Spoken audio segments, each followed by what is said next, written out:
The fear has never been this high in the markets. People are saying we're entering an extended bear market, calling for 30k BTC. Shoot, some are even calling for 20k and even as low as 10k per. The bears are obviously out in full force, but I think it's about time we lure them back into their cages because it's time for Chico Crypto.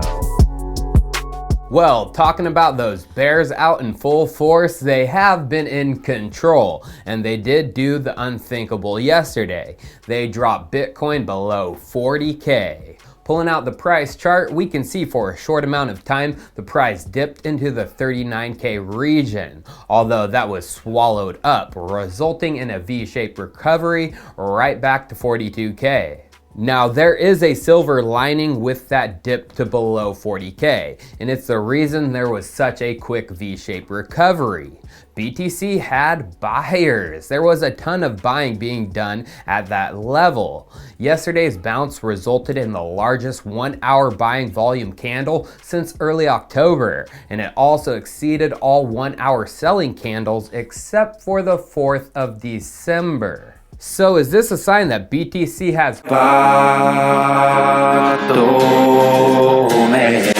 Well, the man himself isn't bearish like the others. He is bullish. Novagratz is bullish.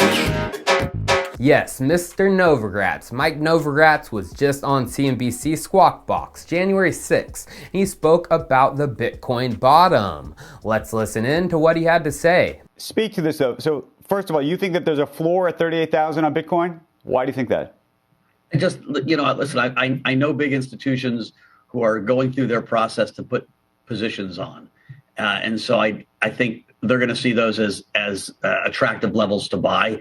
On the charts, 38.40 feels like where we should bottom. He said institutions are setting up positions at this level, between 38k to 40k.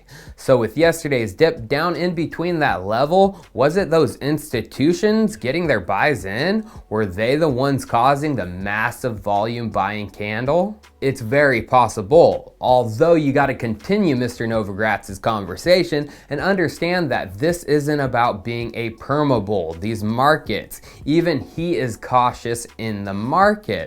Let's continue the conversation. All of us, every single investor out there has to have some, part of their head that says, are we going into a paradigm shift, right? Like we've had this philosophy that the Fed's going to keep rates low forever. And even now, they're going to raise rates to 2% over 2 years gradually and continue to buy treasuries for a while. So we're in this liquidity bubble. And, inflation is 6%. If inflation doesn't come down like the Fed thinks it does, all bets are off. I look at the 10-year, it's gone from 135 to 170 in a week. On the chart, it looks like it's going to go to 2 and then 2.5. And so if it goes to 2 and 2.5, asset prices are probably not going to go high during that time. And so I certainly think portfolios need tail hedges. We should be open-minded to that we could be going into a paradigm shift. I don't think that crushes crypto.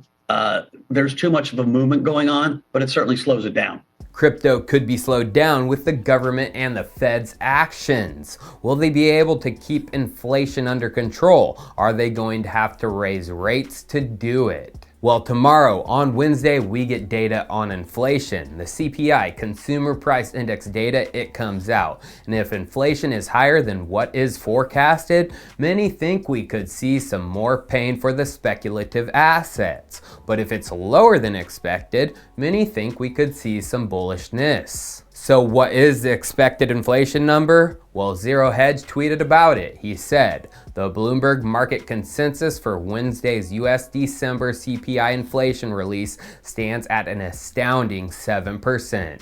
Now, the last inflation data put out before this was for the month of November, and we got that data December 10th, and it actually exceeded expectations too, a whopping 6.8%, which was the highest level of inflation since the 80s. Although, even though it outdid the expectations, the BTC price didn't get crushed when the news was released. As we can see, from December 10th to the 12th, the BTC price actually held where it was on average. It shook off the terrible inflation data that was higher than expected. So I personally think something similar will happen this time. The markets are going to shake it off, as I personally believe it's already priced in.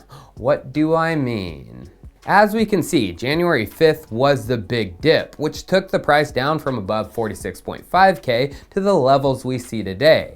1 week from January 5th is January 12th, the day the CPI data comes out tomorrow.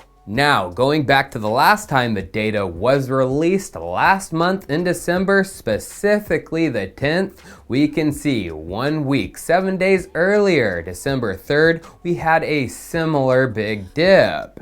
Is that just a coincidence, or is there something more to this? Are insiders getting the CPI information first, a week earlier, and making their moves? It's kind of interesting to me that this has happened 2 months in a row. A big dip 1 week prior to the CPI data being released. So you guys, yeah, the markets have been doom and gloom lately, but it's not all bad. Crypto airdrops have been making things profitable and fun. While I was gone around Christmas time, there was an airdrop for OpenSea users from a project called OpenDAO. 50% of their SOS token supply was being airdropped to OpenSea users. So if you haven't claimed yet, I would highly recommend checking if you are eligible by visiting their website, theopendao.com. And tomorrow, January 12th, is the last day you can claim. So I would do it, and do it now if you haven't. Now, OpenDAO was just launched as a token, and they recently launched their own features where you can farm and stake the tokens, but there was no product to go along with their token. Many have been speculating that they're going to be creating a decentralized version of OpenSea, but that isn't fully confirmed yet. Although according to 9x9x9, one of the founders, this seems to be coming. He tweeted this month they are releasing a new website with a clear roadmap and vision, but also building the SOS Layer 2 for gas-free NFT trading, also inheriting security of the L1. But this isn't the only NFT OpenSea based airdrop. Yesterday there was another one, and they actually launched a fully functioning product with it. LooksRare launched with their Looks token, and they're trying to one-up OpenDAO and even OpenSea. Going to their website, they say, LooksRare is a community-first NFT marketplace with rewards for participating. Buy NFTs or sell them to earn rewards. Sounds pretty good, huh?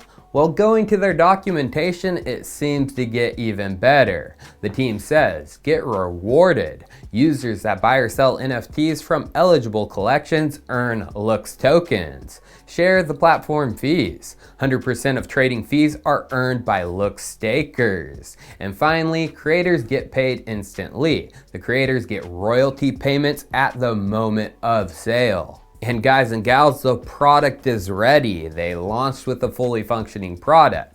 They have a fully functioning NFT marketplace with many NFTs and collections already listed, with some added features that even OpenSea doesn't have, like being able to put bids on an entire collection where any of the NFT holders can accept it, so you don't have to put an offer on each individual NFT in that collection on a marketplace. Now, the claim for Looks token is only going on for 10 days, from yesterday the 10th to the 20th. So I would get moving on this one too, you don't want to miss out. And Looks even put out a tweet with the steps required to claim the drop and the eligibility requirements.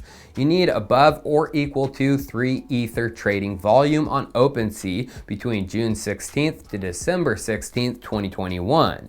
And you can check eligibility on their website by connecting your wallets and clicking Check Now. If you are eligible, you need to list at least one NFT for public sale on their platform. After you list it, you can claim your tokens. Now the reason looks good to me is some big traders are looking at it. Pentoshi, a very well-known and accurate predictor of things in the crypto markets, tweeted, "I think people selling their looks airdrop will have regretty spaghetti." Yes, regretty spaghetti. This prob's going to take some significant market share from OpenSea. All fees go to users, community driven. Will prob end up on a tier 1 ASAP as well. I'm a buyer, not a seller. Now both OpenDAO and looks can be seen as vampire attacks on OpenSea, as many learned last month that there were some big hints of OpenSea going public, doing an IPO, initial public offering, which many thought would mean no token airdrop. But these vampire attacks are now going to force OpenSea's hand. Do they forget about their community and go the IPO route, or do they do an airdrop? Well, I think they're going to be doing an airdrop because if they don't, they will lose their communities, which includes market share. Cheers, viewers. I'll see you next time.